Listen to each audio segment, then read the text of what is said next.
Hello everyone, welcome to the vlog, episode 208. In my infinite wisdom today, I did not do a good job filming anything. So we're gonna have a talk show. If you don't like that, tune back in tomorrow. We'll have some different stuff tomorrow. So let's just cover what I did today, and then we'll go into what I really want to talk about today. So today I got up, went to the Blaster, was there for about 5 hours, hit the gym, had a meeting with a potential customer or a potential company that I'm going to work with, doing some powder coating, their fab shop. That went pretty well. They're still in pretty early stages of their company, but the guys I met with, they have good energy. They, want to move forward, want it to be their main hustle. Right now it's their side hustle, and I think they'll get there. It's kind of a long game for me. It's not something that's going to pay dividends here probably in the next 12 months. Yeah, we'll do some jobs together, but I don't think it's going to pay big dividends until like 24 to 36 months, which is fine because I don't plan on going anywhere. After that, came home, worked the night shift here, did some coating on some stuff, and sandblasted some stuff. And I'm really pissed off because one of the things I coated, when I took it out of the oven, the hook pressed into the powder and screwed it up in one spot, and now I have to recoat it again. Anywho, so let's get into what I want to talk about tonight. For anyone who doesn't know, most of you do who probably watch this, huge Disney fanatic. If you haven't figured that out, you can go back in the vlogs because I've been to Disney World twice already this year for multiple weeks at a time, and I've been to Disneyland. So lots and lots of trips already this year to Disney parks. And for anyone who doesn't know, the D23 Expo happened not last weekend, the weekend before. For anyone who doesn't know what D23 is, it's kind of like the Comic-Con for Disney stuff. All the Disney brass come out and they make announcements on stuff, and lots of big announcements happened as far as parks and resorts go, and lots of big Disney World announcements. So I just want to kind of go over my top 5 things at D23 and not get into a ton of detail, but just a little bit of detail about it. So let's get started with 5, and we'll go 5 to 1 here. So number 5, the Avengers Infinity War trailer, which technically, if you haven't been at Comic-Con or D23, you're not supposed to see. It hasn't been released yet. There have been some leaked ones on YouTube.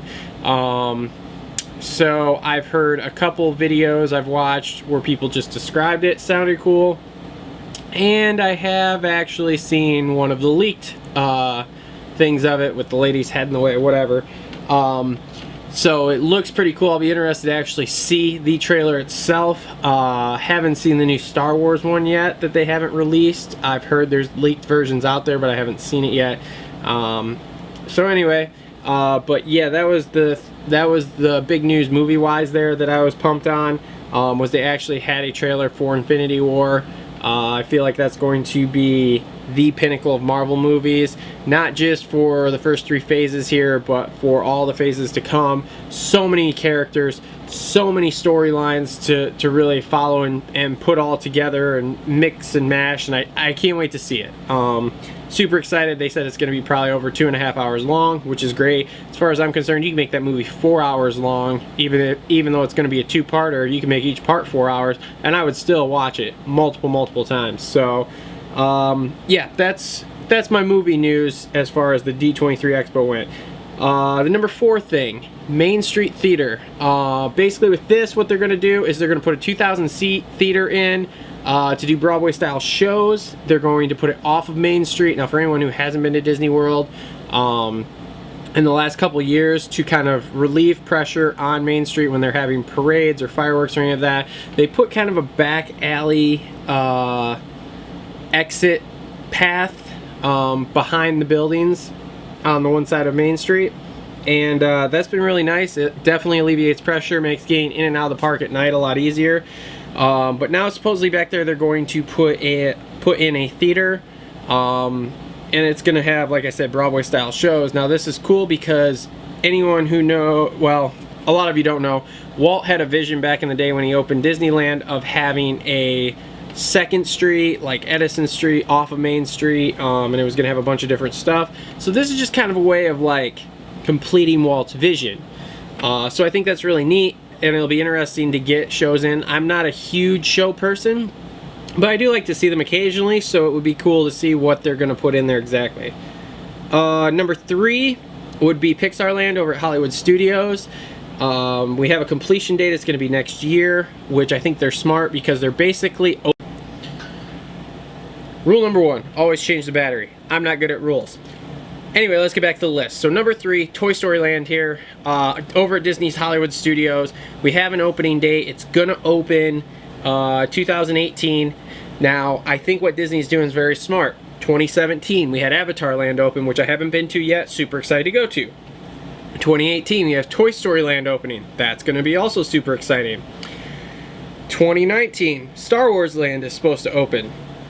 So they're building all of this stuff up for the, what is it, the 50th anniversary of,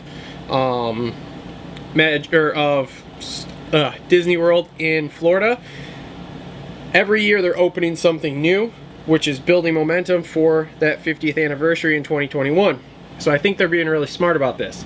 Now, Toy Story Land, as I heard it mentioned today in a podcast, is going to probably be eerily reminiscent of like a Chester and Hester sideshow in Animal Kingdom, which is kind of like a land, but it's like a sub-land. It's like not anything great. The only thing this has going for it is that it's got the e-ticket attraction already of Toy Story Midway Mania, which is a fantastic ride. So yeah, so it's very, very interesting to see what it's like, but I don't think it's going to be like wild over the top. It's just going to be a place to kind of alleviate some pressure off of Star Wars Land there. But I am interested to see it. But you have like the Slinky Dog coaster in there, which is going to be cool, but again, I don't think it's going to blow your mind because it's all outside and we can see it already because they've got the construction almost done. But I'm excited for it. It'll be cool. So number 2 on my list, the announcement of all the changes to Epcot that they're doing. A Guardians of the Galaxy ride, a Mission Space restaurant where you're literally going to sit and eat in space, the Ratatouille ride in France. They're going to change or refurbish the, not the Universal Energy, Spaceship Earth in the Giant Ball. All great additions and upgrades, in my opinion, to Epcot, and much needed. They're doing things there that they need to do, and I don't think the announcements at D23 are it. I think we're going to get more announcements moving forward here in the next couple of years, and I think the next 5 years in that park are going to be really interesting, which I'm excited for because that is my favorite park in Disney World, period. I love going there. I love the countries at World Showcase. I love the Future World side of it. And for anyone who's getting all nostalgic about them removing some rides or changing rides, whatever, when Walt started Disneyland, his idea was it would never be complete and it would always change. This is just change. This is just moving into,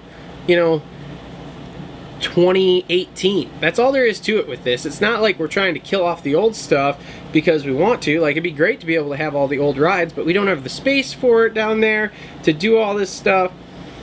You gotta make changes at some point. So that's what they're doing. And then my number 1 thing from D23 is Star Wars Land, or as they are going to call it, Galaxy's Edge. The land just looks amazing. They had a full-scale model. If you haven't seen it, look it up on YouTube. It's absolutely phenomenal. They're going to have 2 different rides in it. It's going to be completely immersive, and to top it all off, they're going to do this 360 immersion Star Wars hotel, which is going to be amazing. You're literally it's all the nerds that growing up you made fun of, basically, and now that you're grown you want to be one of those nerds, but you just have never been into it or never been able to get into it. The hotel's going to put you into it. You're going to be on a starship for like 2 days, all Star Wars, all the time. You're going to dress Star Wars. You're going to eat Star Wars, sleep Star Wars. It's going to be amazing. That's all there is to it. I'm so excited for that, and I know it's going to be such a shit show for the first 5 years because it's just going to be so busy. The hotel, Star Wars Land, everything. It's just going to be packed all the time. But I can't wait. 2019 can't get here fast enough for that because it's going to be amazing. It literally is. If they do half the stuff they're talking about, it's going to blow anything else out of the water, and it's just going to be amazing. So if you want any more information on this stuff, just type it into YouTube. There are all sorts of videos, from the actual videos of the announcements and stuff at D23 to people's reviews on them. There's podcasts on it. There's all sorts of stuff. Short rundown, just something I wanted to talk about. So that's it for the vlog today. Thanks for tuning in, and we will see everybody tomorrow.